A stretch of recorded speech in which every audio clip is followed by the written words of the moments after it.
Hello, and welcome to Project Imminent Death, your one-stop destination for all things paranormal and unexplained. Death is imminent. It's right around the corner. And many people aren't scared of it. But you'll see in the stories we have for you today that they should be. Because the creature behind that tree, staring you down, will bring you to a gruesome demise. Let me preface this. I have grown up in eastern Nebraska my entire life and am no stranger to the woods. I grew up in a farming family and my grandpa owned a good chunk of farmland in woods a couple hours outside of Omaha. I am also a fisheries and wildlife major at one of the local colleges. I know the land around here and near every creature that inhabits it, all except one apparently. Now I know we have a few decent-sized predators native to the state. Only ones that pop up in eastern Nebraska are bobcats, foxes, coyotes, and extremely occasional mountain lions. We also have wolves and black bears native to the state, but their numbers are extremely low, and they are non-existent in the eastern part of the state. But this creature I heard, well, it sure ain't any of those. When I was 20, I was out late one night doing some catfishing down by Salt Creek. I had this girl I was talking to and invited her along for some good company. We were out fishing until about 2 a.m. before we finally decided to call it a night. And no, we were not drinking. We walked the half-mile through pretty thick brush and woods back to our vehicles and started packing up. Now, where we parked was a gravel parking lot, maybe 100 meters long and 40 meters wide, surrounded by woods on every side except for the one road up about 2 miles long that led back towards the highway. I end up putting my tackle box and day bag into my old beat-up 02 Suburban and walking back over to my friend's vehicle parked on the other side of the gravel. We started saying our goodbyes, and that's when I heard it. We were mid-conversation, and the most terrifying howl came from the woods about 30 meters down on the same side. This thing sounded big. It sounded almost somewhat canine in nature, but was deeper and louder than any dog I've ever heard, and I have a buddy with a 200-pound bull mastiff. It also didn't sound quite right. The sound froze me in my tracks. I have never had my fight-or-flight reflex kick in so fast. Every single hair on my body was standing on end, and I was completely frozen by fear. I tried to rationalize it in my head. Surely this is just another coyote, right? Or maybe some stray dog. I knew bobcats and mountain lions don't make any noise that deep. But then we heard it start to move. I shine my flashlight towards the direction of the crashing brush and snapping branches, but see nothing except the vegetation moving. If it were a natural predator, surely I would have seen eye shine, right? Either way, I didn't have time to think about it. It was fight or flight time, and I sure didn't want to find out what that thing was. I popped into my friend's vehicle and had her drive me towards my Suburban. It was only 40 meters away, but I was too scared to even attempt to cross that on foot. And besides, there was no way my eyes were leaving that tree line. As soon as we pulled next to my vehicle, I scrambled out of the passenger side and into my car as fast as I possibly could. As soon as I was in, my friend peeled out the lot and down the road. Now, I kept an old Maverick 88 shotgun underneath my back row, since I was too young to legally own pistols. And I'll tell you, I never had that thing tighter in my grip in my life than when I first drew it under that seat. I started my truck, my eyes still absolutely glued to the area I last heard it. Any second I expected this thing to come rushing out and attack my vehicle. I was fully prepared to blow out my window to pump it full of buckshot, but after a few seconds I decided it was in my best interest to just flee. I turn on my brights and try to get some kind of view of the creature, but I still see nothing. I start blasting my horn trying to scare off whatever is this thing and start heading down the road. I was going 45 miles per hour before I even realized it. As I get onto actual roads again and start back towards home, I called my friend to see if that really just happened, or I imagined the whole thing.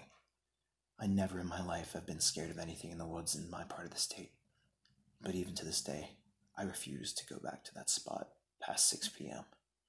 I went back a few days later to try to see if I could find any kind of track or evidence that it really happened, but it had rained the day prior, so everything was just a muddy mess. I spent the next couple days seeing if anyone had reported anything similar. Closest thing to the area I've heard of was some unknown canine-like creature that was photographed in a backyard a couple years back. Other than that, I've heard of some people from southeast Nebraska report some unidentified large black predator they blamed for some livestock and farm dog disappearances. I also started listening to all kinds of mammal vocalizations trying to find anything similar, but I could not find anything that was even close to what I heard. Nothing was even close to as deep as the thing's howl was, and I've never heard anything that could make my hair stand on end like that. It was truly a strange and terrifying experience.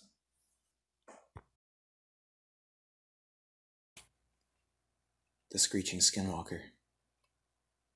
Alright, so here's the story about the Skinwalker Screech. Me and 4 other dudes from IWCDW went camping, shooting at one of our regular spots in the southern Mojave. It's late, at least 1 a.m. It's pitch black out and hard to see more than 50 feet without a light, and it's stretching it. For a while, I had been uneasy and felt like we were being watched. We were standing around our cars smoking a cigar, passing it around and drinking a beer. We're just shooting it in full kit and long guns. One of our group members, we'll call him Matt, leaves and walks off, no light or anything, says he wants to go commune with the Skinwalkers. We give him crap about it and tell him not to do that at our camp. 20 minutes later, one Nate thinks he hears a scream. He tells us to shut up and asks if we heard anything. We said no. We're all quiet for a while and clearly hear the sound. Faintly in the distance, we hear this inhuman guttural screaming and moaning. It was piercing but not shrill. Note, there are deer in the area. It was not the sound of one getting taken down. Now we're all on edge. Begin double-checking our gear and making sure we're all condition 1. Minutes go by, and we hear some calls again. I don't know if it was because we were quiet, but the call sounded louder and closer to the ridgeline we used as our backstop. More minutes tick by and another scream is heard. Again, it sounds clearer and closer. We keep listening, talking occasionally in hushed whispers, all on edge and saying that Matt is dead. What feels like an hour goes by, but it was probably only 20 minutes, and we hear movement behind our camp in the open desert. Safety comes off and I draw down. My 1,000 lumen weapon light illuminated the area. It's Matt, come back from the communion, and angry because he missed dinner. We're all keeping distance and eyeing him warily because he proceeded to eat a raw steak. We're still all on edge. Skinwalker Screech Part 2. Skinwalker Road Trip Story. Matt and I were driving through the Mojave at night, rushing to make it to northern Nevada by 5 a.m. Start seeing weird things in the shadows along the completely deserted road. Go well over an hour seeing no cars. You are not alone. .png. Start seeing weird things in the shadows as we drive. In the mix of moonlight and darkness, we occasionally see something keep pace with us far enough away to not make it out, but knowing it's moving. We are going between 80 and 100 miles per hour. Follows us for a while, then we don't see it anymore. Notice it again sometime later. Fast forward, it's now 3 a.m. Pulling into a deserted gas station. It's an oasis of light within pitch black canyon road. There's no cars except for a sleeping trucker off in the darkness. Feel even more watched than on the desert road. We pull into the station and start filling up. Steve's gotta pee intensifies. Matt and I search the exterior on edge for a restroom. None in sight. I pee on a pole perfectly light. Matt gallops off into the distance to pee in the bushes. As soon as he hits the barrier of light, he vanishes like he jumped into a black hole. Continue filling the car up alone with just a knife because the gags are hurried under campaign equipment in case we get pulled over. Hear rustling and see shadows moving just outside the light. Sounds real big, and yet is moving rather quietly. It's hard not to make noise with dried out desert shrubs. Pump finally stops. Yank that thing out of my car and slam the door shut, locking it as I get in. Immediately pull the car around to the point where Matt ran off to. See nothing but empty brush as the headlights try to pierce the inky blackness. Matt finally comes back into sight, gets in the car very nonchalantly, proceeds to tell me how a skinwalker was watching us, but didn't mean us any harm since we were just passing through its territory. Matt interjects.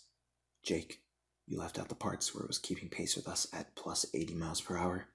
When you pointed the K-bar at me after finally unlocking the car door so I could get in. And it wasn't a skinwalker. I think it was something older than the Indians, and it definitely would have made us disappear if we didn't let it know we were just passing through.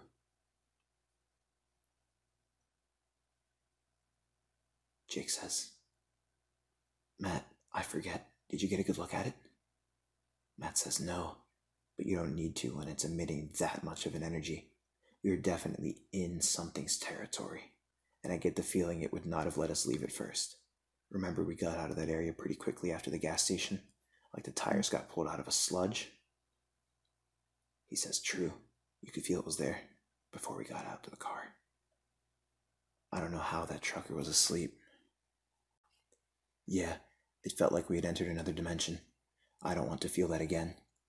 The coordinates of the gas station are 36.0472179, comma, dash 117.9454643. Here is actual audio recorded from the first half of the story.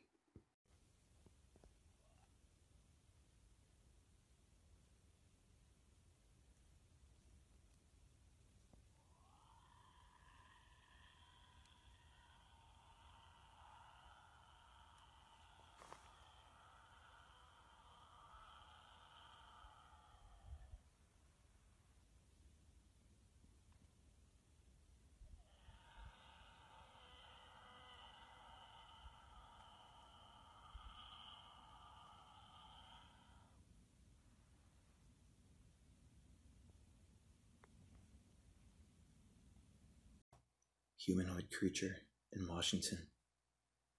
Alright, I'll do my best to type this up as accurately as possible. It was 2017.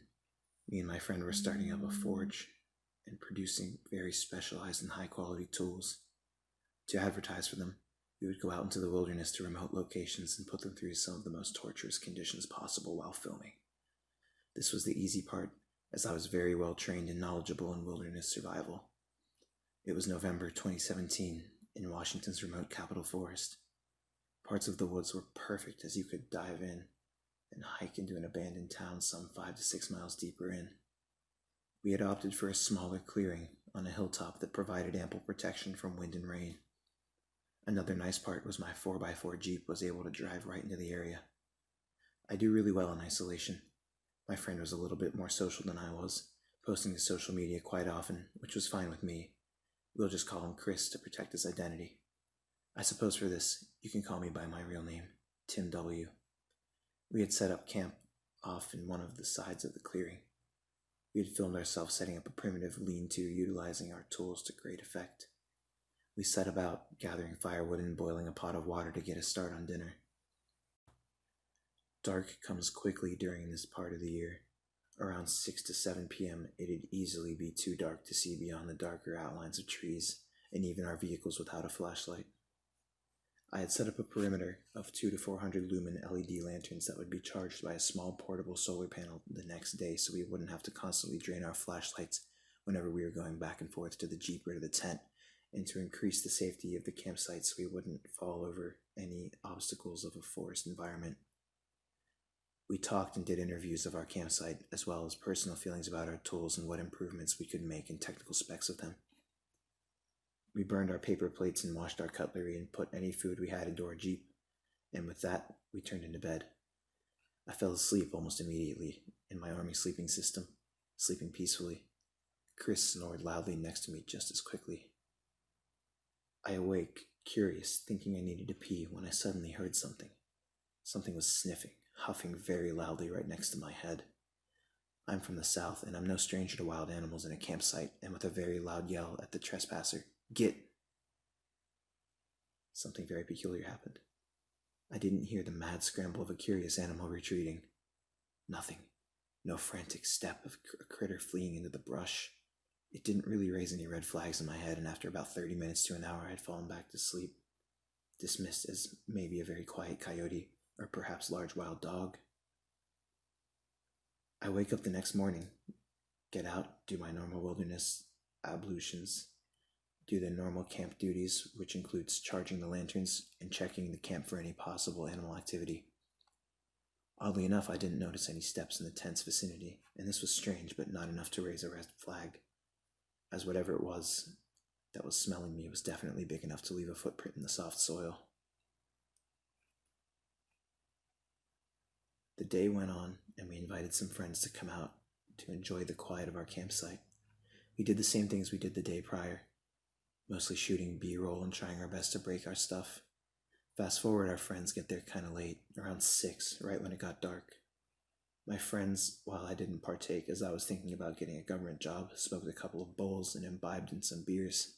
We swapped stories of the military as 3 of us had been in, and Nate had even been in my unit. We were having so much fun that we didn't realize it was already 11 p.m. That's when my friend Chris started talking about his issues with his significant other. Nate also venting about his issues, and as a friend, I did the best thing I could and listened and tried to make them both feel better. Around 12:10 a.m., I heard something rustling. I am very used to the sound of the woods at night. It wasn't a moose or a rabbit in the underbrush, and I fully expected that a deer was quietly pushing through the ferns and saplings. I said to be quiet and looked in the direction, repositioning my body towards the sound.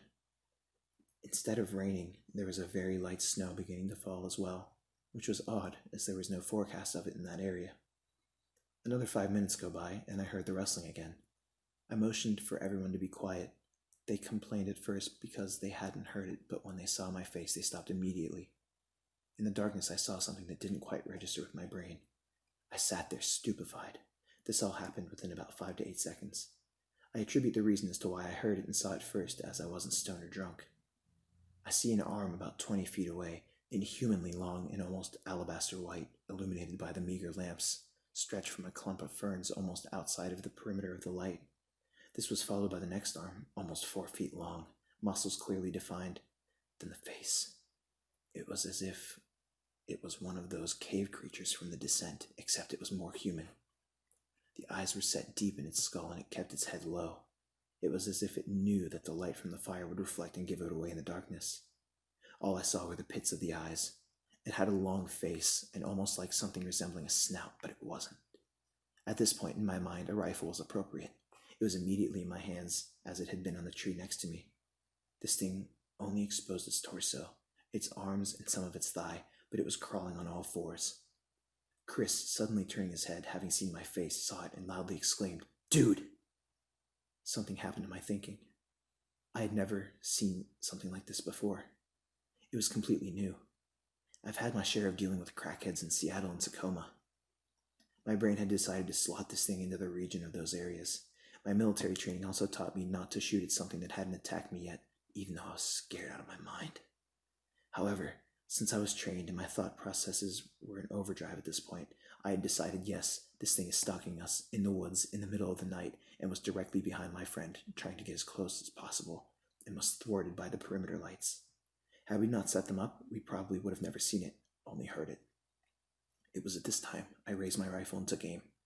The aim point optic quickly was in the spot where it was sitting. However, it was gone. I cannot stress how quiet it was. I immediately turned on my 2000 lumen streamlight and gave it to my friend, pointed him to walk in the direction behind me, and I charged after it. I saw it crouched behind a large bush. I had a great view of it at this point. It was downhill and I could see it. It looked directly at me, and for some reason the eyes were still absolute black pits. I shot it twice. It lurched towards me, then I can't explain this. It was just gone. My friends in hysterics ran away. I turned on a handheld light, desperately trying to find it. I get back to camp, juggling the carbine and my light. Everyone was talking about it. I told them what had happened. There was no blood trail and there was no evidence besides a scuffed up area. My friends didn't want to drive that night in the light snow on the ground, and for some reason they opted to sleep in the tent. I told them they were crazy for wanting to stay. This thing was intent on hunting us. I pleaded with them to leave.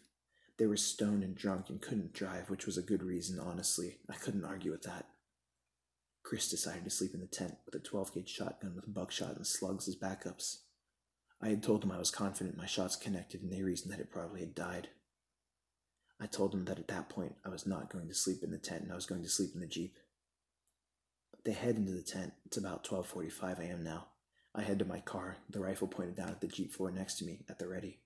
I fall asleep. I wake up for some reason and decided to turn on the Jeep lights at around 2 a.m. At first, I don't see anything. There's a large stump right at the edge of the campsite, about thigh height and about 3 to 4 feet across. I see clearly this thing from a side view, how it looks. It has a half snout. It's a pale blue-white, no hair, no eyebrows. It looks almost albino, and it's staring at my friend's tent, as if wondering how best to get in there. As soon as I turned my lights on, it looked at me and runs away. I honked my horn and turned on the brights, waking up my friends. I jumped out of the car, yelling for them to just throw everything in the truck wet. I didn't care at that point. I forced them to get in and leave their vehicle. I told them afterwards when we were driving out what I'd seen. They hadn't even heard it approaching the tent. That's when I realized this thing had been sniffing my head the night prior. There was a movie that got the bodies right about what I saw, but not the heads. I also estimate that it was around 7 to 8 feet tall. It didn't have ears like that, though. It had the ears at the top of the head, and it had more of a snout. My brain honestly thought it was a crackhead crawling through the woods. I was so confused. I had never seen anything like that before, and it made no sounds, even when I shot it. My friend had a theory that there is more than one, and I kind of agree. So, something interesting. There's a prison nearby and an abandoned town. Perhaps a habitat. Also, I forgot to mention there was an owl present and only disappeared and stopped hooting when we started shooting. And my friend reminded me. When they got there, they heard what sounded like what he described as a raven talking or mimicking a human voice in the woods, but it was saying gibberish. I didn't hear it. When they told me about it, I told them it's probably just birds being birds, but just thinking about this thing sniffing my head at night, it still haunts my sleep and I get nightmares about it occasionally. This thing had a lot of muscle mass and huge shoulders, huge arms. Hands were hard to see, so I can't describe them, and the face and eyes were sunk in, like literally black holes were all I could see. Oh, so I will tell you, during an interview, I had to take a lie detector test, and I jokingly asked if they could ask me some questions on something I saw in the woods. No lies were told. They were like, yeah, my uncle saw something like that once. Thank you all for tuning in to these true encounters with skinwalkers, humanoids, and the like. Which one was your favorite? Comment below and like and subscribe if you'd like. This has been Sadamir with Project Imminent Death, and until next time, death awaits, my friends.